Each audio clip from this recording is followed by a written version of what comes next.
மேச ராசி அன்பு சொந்தங்கள் அனைவருக்கும் வணக்கங்க. மேச ராசி மற்றவங்க கிட்ட இன்முகத்தோடு பேசி பழகக்கூடியவங்க. இவங்களை பொறுத்த வரைக்கும் எல்லார்கிட்டையும் நட்பு பாராட்டுவாங்க. இந்த நிமிஷம் ஒருத்தங்கிட்ட பழகினா கூட அவங்கக்கிட்ட பல வருஷம் பழக்க வழக்கம் இருந்தால் எந்த அளவுக்கு முன்னுரிமை கொடுப்பாங்களோ அந்த அளவுக்கு நட்புக்காக உயிரை கூட கொடுக்கக்கூடியவங்க இந்த மேச ராசிக்காரங்க. சொல்லப்போனால் இந்த மேச ராசி ஒரு இடத்துல இருக்காங்க அப்படின்னா, ஏன் இவங்க ஒரு விஷயத்துக்கு கலந்துக்கிறாங்க அப்படின்னா அந்த இடத்துல எல்லோருமே இவங்களை சுற்றி தான் இருப்பாங்க. சொல்லப்போனால் எல்லா விஷயத்துலேயும் இவங்கிட்ட ஷேர் பண்ணிக்குவாங்க. அது மட்டும் இல்லாமல் எடுத்த காரியத்தை சரியான இடத்துல செஞ்சு முடித்து பேர் பெறக்கூடியவங்க தான் இந்த மேசராசிக்காரங்க. இதனாலேயே நிறைய பேர் இவங்கக்கிட்ட நிறைய பொறுப்புகளை ஒப்படைப்பாங்க. சொல்லப்போனால் இவங்க ஒரு அரசியல்வாதியாக இருக்காங்க அப்படின்னா மேலிடத்துல ஒரு உயர்ந்த பொறுப்பை இவங்க கிட்ட தான் ஒப்படைப்பாங்க. ஒரு குடும்பத்தில் மேசராசி இருக்காங்க அப்படின்னா யாரை பற்றியும் யோசிக்க மாட்டாங்க. எந்த ஒரு நல்ல விஷயமா இருந்தாலும் சரிங்க, இவங்க தலைமை தாங்கி முடிச்சிருவாங்க. யாருக்குமே வேலை வைக்க மாட்டாங்க. எல்லா வேலையும் இழுத்து போட்டுட்டு செய்யக்கூடியவங்க. சொல்லப்போனால் இவங்க ஒரு ஆஃபீஸில் இருக்காங்க, தனியார் துறையோ அரசாங்க துறையோ எல்லா பொறுப்புகளையும் இவங்க தலையில் போட்டுட்டு வைப்பாங்க. ஆனால் மேஷத்தை பொறுத்த வரைக்கும் இப்படி உழைச்சாலும் சரியான அங்கீகாரம் கிடையாது. அதைத்தான் நான் இல்லைன்னு கண்டிப்பாக நான் சொல்லவே மாட்டேங்க. இருந்தாலுமே மேசராசி அதை பற்றி கவலையே பட மாட்டீங்க. எல்லாருக்கும் உதவி செய்கிறதுனால எல்லாருக்கும் பிடிக்கும். இருந்தாலும் இவங்களுக்குன்னு யாரும் உதவி செய்ய ரெடியாக இருக்க மாட்டாங்க. இது மேசம் எதுவும் எதிர்பார்ப்பும் இல்லை, இனி எதிர்பார்க்கவும் மாட்டீங்க.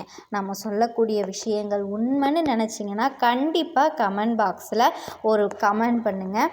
மேசராசியினுடைய வாழ்க்கை நிலை இப்படி தாங்க போய்கிட்டு இருக்கு. மற்றவங்களுக்கு கொடுத்து கொடுத்து சிவந்த கரங்கள் மேசராசியோடது.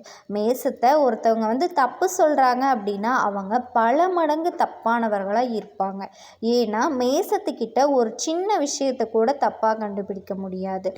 ஏன்னா திட்டமிட்டு செயல்படக்கூடியவங்க. இவங்களை பற்றி பேச போனோம் அப்படின்னா நிறைய விஷயங்களை பேசலாம். எல்லாருக்கும் முன்னுரிமை கொடுக்கறதுனாலேயே இவங்களுக்கு யாருமே முன்னுரிமை கொடுத்ததில்லை. ஒரு சிலர் பெரியவங்க சொல்லுவாங்க இல்லையா, ஓடி ஓடி எல்லாத்துக்கும் வேலை பார்த்துட்ருக்க, உனக்குன்னு யாராவது இருக்காங்களா அப்படின்னு கேட்பாங்க இல்லையா. அப்படித்தான் இப்படிப்பட்ட உயர்ந்த உள்ளம் படைச்ச மேச ராசிக்கு என்னங்க வாழ்க்கை நடக்க போகுது? இன்னையிலிருந்து இத்தனை நாள் வாழ்க்கை எப்படியோ போயிடுச்சு, கடவுளேன்னு கதறி கதறி அழுதாலும் எனக்குன்னு ஒரு நல்ல வாழ்க்கை நிலை இல்லையே அப்படின்னு மனசுக்குள்ளே குமுறிக்கிட்டு இருக்கக்கூடிய உங்களுக்கு இனி வரக்கூடிய நாட்களில் 100க்கு 100% சில மாற்றங்களை கடவுள் கொடுக்க போகிறாருங்க. குறிப்பாக 4 கிரகங்களினுடைய சேர்க்கையினால் உங்களுக்கு யோகம் காத்துக்கிட்டு இருக்கு. அது என்ன ஏது அப்படிங்கிறத இப்போ தெளிவாக பார்க்கலாங்க. அதாவது கண்ணா 2 லட்டு திங்க ஆசையா அப்படின்னு கேட்குற மாதிரி 4 கிரகங்களினுடைய சேர்க்கையினால் மேசராசிக்கு அடிச்சுதுங்க ஜாக்பாட்டு. சதுர்கிரக யோகம் ஜோதிட சாஸ்திரப்படி 4 கிரகங்களினுடைய சேர்க்கையை தாங்க நாங்கள் சதுர்கிரக யோகம்னு சொல்லுவோம். அந்த வகையில் மீன ராசியில் சூரிய பகவான், புதன் பகவான், ராகு பகவான், சுக்கிர பகவான் இந்த 5 கிரகங்களினுடைய சேர்க்கை இருக்குது. இது ரொம்ப ஒரு அரிய நிகழ்வுங்க. மேசராசியில் இந்த கிரகங்களினுடைய அமைப்பு அப்படிங்கிறது ஏற்படுத்த உள்ள தாக்கம் அப்படிங்கிறது, அதாவது அதிர்ஷ்டம் அப்படிங்கிறது மேசராசியினுடைய வீட்டு கதவை தட்டுற மாதிரி தாங்க. குறிப்பாக உங்களுக்கு புதன் பகவான் மீன ராசிக்கு பயிற்சியாக போகிறாரு. புதன் பகவான் அங்கே நீச்சமாகிறது அப்படிங்கிறது நீச்சபங்க ராஜயோகத்தை உருவாக்கியிருக்கு. கண்டிப்பாக உங்களுக்கு நல்ல வாய்ப்பை கொடுக்க போகுதுங்க. வீட்டிற்கு தேவையான அத்தியாவசியமான பொருட்களை வாங்குவீங்க. நல்ல வாய்ப்புகள் உங்களை தேடி வந்துட்டுருக்கு. சொல்லப்போனால் சுப செலவுகள் அதிகரிக்க போகுதுங்க. அதே மாதிரி நீண்ட கால ஆசைகள் எல்லாமே இப்போ நிறைவேற போகுது. குழந்தைகளினுடைய கல்வியில் சிறந்த முன்னேற்றம் இருக்க போகுது. உத்தியோகத்தில் பதவி உயர்வு, சம்பள உயர்வு ஏற்பட போகுது. தொழிலில் புதிய ஒப்பந்தங்கள் உருவாகும். அதே நேரத்தில் உடல் ஆரோக்கியத்தில் மட்டும் கொஞ்சம் அக்கறை வச்சுக்கோங்க. அதே மாதிரி ராகு பகவானை பொறுத்த வரைக்கும் 12ஆம் இடத்துல இருக்கிறதுனால இவர் மருத்துவ செலவை கொடுக்கறதுக்கு ரெடியாக இருக்கார். சரிங்களா? இதில் மட்டும் கொஞ்சம் அக்கறை வச்சுக்கோங்க. மற்றபடி நடக்கிறது எல்லாமே மேச ராசிக்கு யோகந்தாங்க. குறிப்பாக நிதி நிலைமை சீராக போகுதுங்க. செலவுக்கு பணம் இல்லாமல் தவிச்சுக்கிட்டு இருந்த உங்களுக்கு உங்கள் தேவைக்கேற்ப பணம் உங்கள் கைக்கு சேரும். உறவுகளுக்கு நீங்கள் செய்ய வேண்டிய செய்முறை, கடனாளிகளுக்கு கொடுக்க வேண்டிய கடன், இப்படி உங்கள் கடமைகளை சரியாக செஞ்சு முடிப்பீங்க. வியாபாரத்தில் நல்ல முன்னேற்றம் இருக்கும். லாபம் அதிகமாக கிடைக்கும். வேலை செய்யக்கூடிய இடத்துல மேலதிகாரிகள் உங்களுக்கு அனுசரணையாக நடந்துக்குவாங்க. தேவையில்லாத நண்பர்களினுடைய பழக்க வழக்கத்தை தவிர்த்துக்கோங்க. ஏன்னா அவங்களால உங்களுக்கு ஒரு சில பிரச்சனைகள்லாம் வர்றதுக்கு வாய்ப்பு இருக்குது. கடவுள் கண்டிப்பாக உங்களை எல்லா இடத்துலையுமே தூக்கி எடுத்துக்குவாருங்க. மேஷத்திற்கு எல்லாமே நல்லதாக மட்டும்தான் நடக்க போகுது. கூடிய நாட்களில் மேசம் அப்படின்னாவே ரொம்ப ஒரு நல்ல வாழ்க்கையை வாழ போகிறீங்க. நடக்கிறது எல்லாமே நல்லதாகவே நடக்க போகுதுங்க. இன்னும் சிறப்பாக இருக்கணும்னு நினச்சிங்க அப்படின்னா தினமும் குலதெய்வத்தை நினச்சி வீட்டில் ஒரு தீபம் ஏற்றி வழிபாடு செய்யுங்க. நல்லதே நடக்குங்க. இப்போ வரைக்கும் மேச ராசிக்காரர்களுக்கான பொது பலன்கள்ங்க. இதுவே ரொம்ப சிறப்பான உண்மையை உங்களுக்கு உடச்சி கொடுத்துருக்கும். இருந்தாலும் இப்போது நட்சத்திர பலன்களை பார்க்கலாங்க. மேசராசியை பொறுத்த வரைக்கும் அஸ்வினி நட்சத்திரம், பரணி நட்சத்திரம், கார்த்திகை நட்சத்திரம் 1ஆம் பாதம். இதில் முதல்ல இருக்கக்கூடிய அஸ்வினி நட்சத்திரம் இவங்களை பொறுத்த வரைக்கும் நினச்சதை சாதிக்கக்கூடிய ஆற்றல் படைத்தவங்க. எந்த ஒரு விஷயத்தையும் இதை செய்யணும் அப்படின்னு நினச்சிட்டா போதுங்க, உடனே அந்த விஷயத்தை செஞ்சு முடிச்சிருவாங்க. நினச்சதை சாதிக்கக்கூடிய ஆற்றல் படைத்தவங்க அப்படின்னு சொல்லலாம். உங்களுக்கு இனி வரக்கூடிய நாட்கள் எப்படி இருக்க போகுது அப்படின்னா, முதல்ல அதிர்ஷ்டமான காலகட்டம் அப்படின்னு சொல்லுங்க. அது ஸ்டார்ட் ஆகுது. லாபஸ்தானத்தில் சஞ்சாரம் பண்ணக்கூடிய சனி பகவான் உங்கள் வேலை எல்லாத்தையுமே லாபமாக மாற்றி கொடுக்குறாரு. உங்களுக்கு வர வேண்டிய பணம் கைக்கு வரும். புதுசாக இடம் வாங்குவீங்க, வண்டி வாகனம் வாங்குவீங்க, புதுசாக தொழில் தொடங்கக்கூடிய வாய்ப்பு இருக்குது. உங்களினுடைய உங்களினுடைய கனவுகள் எல்லாமே இப்போ நனவாகுதுங்க. இது வரைக்கும் விலகி போன உறவுக்காரங்க உங்களை தேடி வருவாங்க. அரசு வழியில் உங்களுக்கு ஏற்பட்ட பிரச்சனைகளுக்கு ஒரு முடிவு கிடைக்கும். எவ்வளவு முயற்சி பண்ணாலும் முடியாமல் இருந்த வேலை எல்லாமே இனி முடிஞ்சு வரும். நினச்ச செயல்கள் எல்லாமே நடக்க போகுது. தடைப்பட்ட வேலைகள்லேருந்து திரும்பவும் உங்களுக்கு லாபம் ஏற்பட போகுது. குடும்பத்தில் இருந்த பிரச்சனைகள் விலக போகுது. உத்தியோக பணிகளில் இருக்கவங்களுக்கு எதிர்பார்த்த மாற்றம் கிடைக்க போகுதுங்க. ஒரு சிலருக்கு புதிய தொழில் தொடங்கக்கூடிய முயற்சிகளில் வெற்றி கிடைக்க போகுது. குரு பகவானினுடைய சஞ்சாரத்திலும் வருமானம் அதிகமாக கிடைக்கும்.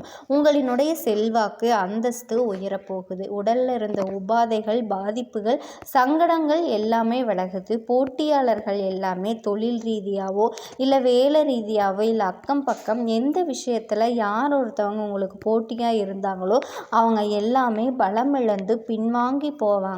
அடடா இவன்கிட்டயா நம்ம மோதணும் அப்படிங்கிற மாதிரி. அதே மாதிரி தொழில் வியாபாரத்தில் முன்னேற்றம் அடைய போகிறீங்க. வேலை தேடிட்டு இருக்கவங்களுக்கு நல்ல வேலை கிடைக்கும். எதிர்பார்த்த வேலையே கிடைக்கும். அதே மாதிரி காவல்துறையில் இருக்கவங்களுக்கு உங்களுக்கு இருந்த நெருக்கடிகள் நீங்குது. விவசாயிகளை பொறுத்த வரைக்கும் நிலையில் இருக்க உயர்வு ஏற்படும். ரியல் எஸ்டேட்டு, பில்டர்ஸு இந்த மாதிரியான தொழிலில் இருக்கவங்களுக்கு முன்னேற்றம் அடைய போகிறீங்க. மாணவ மாணவியர்களை பொறுத்த வரைக்கும் படிப்பில் கூடுதல் கவனம் செலுத்துறது அவசியங்க. உங்களை பொறுத்த வரைக்கும் சந்திராஷ்டமம்னால எந்த ஒரு பிரச்சனையும் வராது கண்டிப்பாக. ஆனாலும் நீங்கள் இருக்க வேண்டிய நாட்களில் கவனமாக இருக்கணும் அப்படிங்கிறது ரொம்ப ரொம்ப நல்லதுங்க. அடுத்தது நட்சத்திர அம்சத்தில் பிறந்திருக்கக்கூடிய இந்த கிருத்திகை நட்சத்திரம் உங்களினுடைய எதிர்பார்ப்புகள் எல்லாமே நிறைவேற்றி கொடுக்க போகுங்க.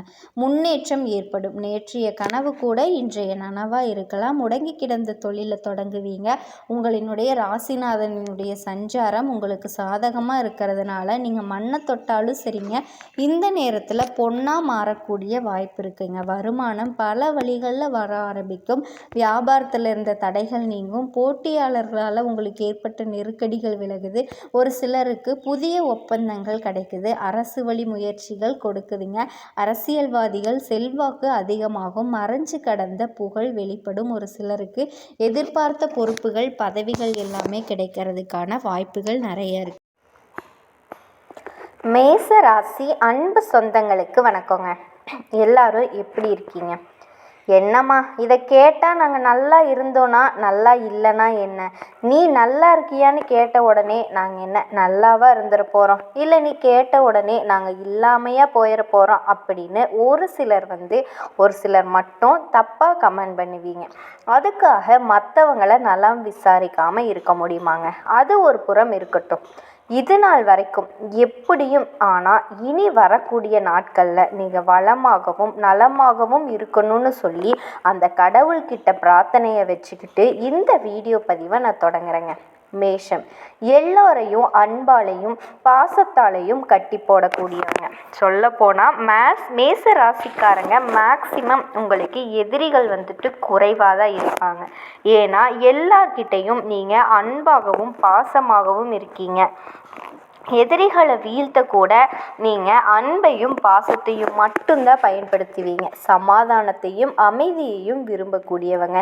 கடினமான காரியங்களை கூட திட்டமிட்டு வெற்றிகரமாக செஞ்சு முடிக்கக்கூடிய சக்தியை பிறவியிலேயே கொண்டவங்க. அதே மாதிரி இவங்களுடைய மனசு பார்த்திங்கன்னா ரொம்ப உறுதியாக இருக்குங்க. எடுத்த வேலையை சரியாக முடிப்பாங்க. எடுத்த முடிவிலிருந்து மாறவே மாட்டாங்க. யாரையுமே சார்ந்திருக்கக்கூடாது அப்படிங்கிறதுல உறுதியாக இருப்பாங்க. தான் உழைப்பால் மட்டுமே முன்னேறணும் அப்படின்னு நினைக்கிறது தாங்க மேசம். இது மட்டும் இல்லைங்க, வெள்ள மனம் கொண்டவங்க, பிள்ளை குணத்துக்கு சொந்தக்காரங்க. அந்த பாட்டே உங்களுக்கு செட் ஆகும். அதை எடுத்த காரியத்தை முடிக்கிற வரைக்கும் தூக்கமே வராது. உங்களை எல்லாருமே ஈஸியாக நம்புவாங்க. அதே மாதிரி எந்த ஒரு விஷயத்தை செஞ்சாலுமே சரி அதில் அமைதியை விரும்புவாங்க. உடனே மேசம் பார்த்திங்கன்னா ரொம்ப சாஃப்டாக இதுங்கெல்லாம் போராட முடியாது அப்படின்னு மட்டும் தப்பாக கணக்கு போட்டுறாதீங்க. முடிஞ்ச அளவுக்கு எல்லாரையும் பீஸ்ஃபுல்லாக வச்சுக்கணும் அப்படின்னு பீஸ்ஃபுல்லாக இருக்கணும் அப்படின்னு நினைப்பாங்க. ஆனால் அதை போராடி தான் செஞ்சாகணும். நல்லா வந்துச்சுன்னா முருகப்பெருமானை பார்த்துருக்கீங்களா? அசுரர்களை வதம் செய்யக்கூடிய போர்க்கடவுள் இல்லையா? அவரோட பிள்ளைகள் இவங்க. அந்த மாதிரி தாங்க. மேஷத்தை பகைச்சாலே இனி பரலோகம்தான். மேசராசியை பொறுத்த வரைக்கும் 30 வருஷத்துக்கு பிறகு மேசராசிக்காரர்கள் மகா சக்தியாக உருவெடுக்க போகிறீங்க. தாய் பராசக்தி கிட்ட வேல் வாங்கி இவர் அசுரர்களை வதம் செஞ்சார். அதே மாதிரி நீங்கள் இந்த 30 வருஷத்துக்கு வரக்கூடிய ஒரு சில பயிற்சிகளின் காரணமாக மகா சக்தியாக உருவெடுத்து உங்களோட வாழ்க்கையை பாதுகாத்துக்க போகிறீங்க. உங்களை எதிர்க்கவங்க எல்லாருக்குமே சிம்ம சொப்பனமாக இவங்களை எதிர்த்தோ அப்படிங்கிற மாதிரி தலை தெறிக்க ஓட விட போகிறீங்க. அது என்ன, ஏது, எப்படி, எதனால நடக்க போகுது அப்படிங்கிறத தெளிவாக பார்க்கலாம்.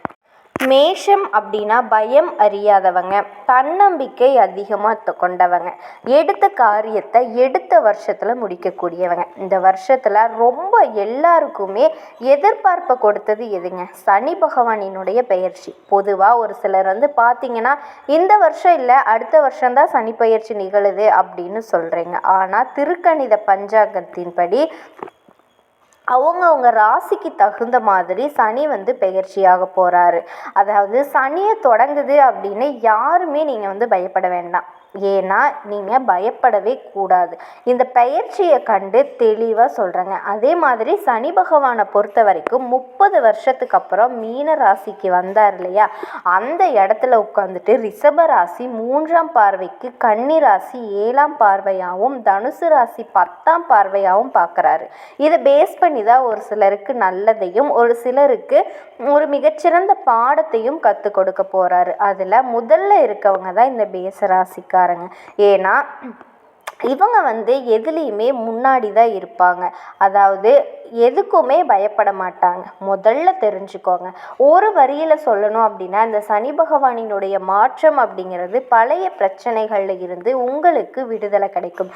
அலைச்சலே இருந்தாலும் உங்களுக்கு ஆதாயம் தரக்கூடிய வகையில் தான் இருக்கும். செலவே இருந்தாலும் இது உங்களுக்கு சுப செலவுகளாக தான் இருக்க போகுது. இப்போ சொல்லுவாங்க என்ன தெரியுமா?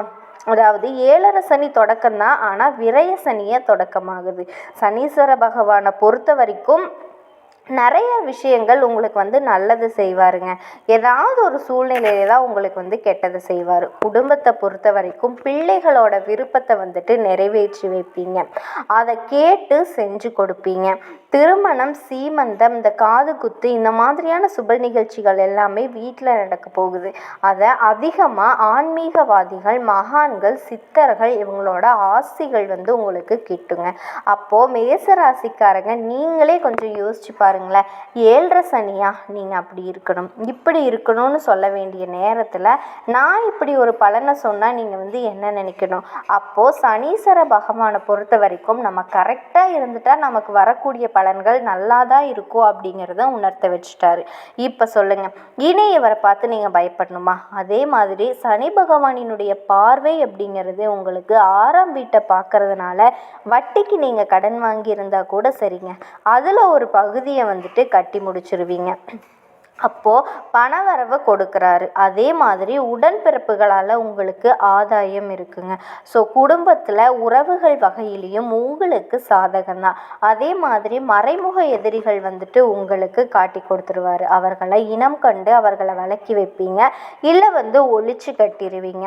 இப்போது எந்த அளவுக்கு உங்களுக்கு வந்துட்டு உங்கள் வாழ்க்கை நிலை அப்படிங்கிறது டிரான்ஸ்பரண்ட்டாக இருக்குன்னு பாருங்கள். அப்புறம் வெளிப்படைத்தன்மையாக இருக்குன்னு பார்த்துக்கோங்க. உங்களுக்கே தெரியாமல் இருந்த சில சூழ்ச்சிகளை, சில முடிச்சுகளை வந்துட்டு உங்களுக்கு காட்டி கொடுக்குறாரு. ஓகேங்களா? அதே மாதிரி இந்த கோர்ட்டு கேஸு வழக்குகளில் உங்களுக்கு சாதகமான தீர்ப்பு கிடைக்க போகுது. ஏன்னா இவர் நீதிமான் இல்லையா? இவரால் உங்களுக்கு எப்படி நீதி கிடைக்காம போகும்? அதே மாதிரி தாய்வழி சொத்துக்கள் உங்களை வந்து சேரும். சொத்து பிரச்சனைகள் ஓவர். இதையும் தாண்டி உங்களோட 2ஆம் வீட்டையும் சனி பகவான் பார்க்கறதுனால பணப்புழக்கம் திருப்திகரமாக இருக்க போகுது. சொல்ல காப்பாற்றுவீங்க. ஆனால் ஒரு விஷயத்தை வந்துட்டு நீங்கள் கரெக்டாக ஃபாலோ பண்ணணும். வீண் பேச்சு குறைச்சிக்கணும். செயல்பாடுகளில் மட்டுமே திட்டமிட்டு வேலை பார்க்கணும். அதே மாதிரி உடல் ஆரோக்கியத்தை பொறுத்த வரைக்கும் பரவாயில்லைங்க. இருந்தாலும் பார்வை கோளாறு சம்மந்தமாக சின்னதாக ஒரு பாதிப்பு வர்றதுக்கு வாய்ப்பு இருக்கிறதுனால அந்த மாதிரி ஏதாவது கண் பிரச்சனை இருந்துச்சுன்னா உடனடியாக மருத்துவர்கிட்ட போயிட்டு சிகிச்சை பார்த்துக்கோங்க. அதே மாதிரி உறவுக்காரன்கிட்ட உங்களுக்கு மதிப்பு மரியாதை உயர்த்துங்க. எத்தனை நாள் உங்களை யாருமே மதிக்கலையே அப்படின்னு வருத்தப்பட்டீங்களோ, இனி எல்லாம் வந்து நீங்கள் ஒதுக்கப்பட்டாலும் சரி உங்களுக்கு வந்து மரியாதை வரும், மதிப்பு வரும். தேடி வந்து உங்களுக்கு ராஜ மரியாதை கொடுப்பாங்க. சனி பகவானினுடைய பார்வை அப்படிங்கிறது உங்களினுடைய ராசியில் 9ஆம் வீட்டையும் பார்க்கறதுனால தந்தையாரினுடைய உடல் ஆரோக்கியத்தில் கொஞ்சம் கவனம் வச்சுக்கோங்க. பாதிப்பு இருக்காது, பயம் வேண்டாம். அதுதான் உங்களோட ராசியிலேயே சனி நட்சத்திர சஞ்சாரம் பார்த்தீங்க அப்படின்னா உங்களுக்கு யோகாதிபதியான குரு பகவான் புரட்டாதி சாரத்தில் இருக்கிறதுனால உங்களுக்கு வந்து எந்த ஒரு பிரச்சனையுமே வராதுங்க. இந்த காலகட்டத்தில் பணவரவு உங்களுக்கு ரொம்பவே அதிகமாக இருக்கும். அதனால் கவலைப்பட தேவையில்லை. அதே மாதிரி இந்த வியாபாரம், கமிஷன், மர வியாபாரம் இந்த மாதிரி தொழிலில் இருக்கவங்களுக்கு நல்ல ஆதாயம் இருக்குங்க. கூட்டு தொழில் பண்ணுறீங்க அப்படின்னா பங்குதாரர்கள்கிட்ட அப்பப்போ கொஞ்சம் முதல் வர்றதுக்கு வாய்ப்பு இருக்குது. இதில் என்ன பண்ணணும்னா கொஞ்சம் நெளிவு சுழிவு தெரிஞ்சு கூட்டு தொழிலை பொறுத்த வரைக்கும் அனுசரித்து நடந்துக்கோங்க. இது உத்தியோகமான பணிகளில் இருக்கீங்க அப்படின்னா ஆண்களாக இருந்தாலும் சரி பெண்களாக இருந்தாலும் சரி சூழ்ச்சிகளை முறியடித்து வெற்றி பெற போகிறீங்க. வேலை சுமை அதிகமானாலும் அதுக்கேற்ற உயர்வும் இருக்கும். சொல்லப்போனால் இந்த நேரத்தில் தாங்க நாங்கள் நல்ல நல்ல வாய்ப்புகள் உங்களை வந்து தேடி வரப்போகுது. அதனால் கவலைப்படவே தேவையில்லை.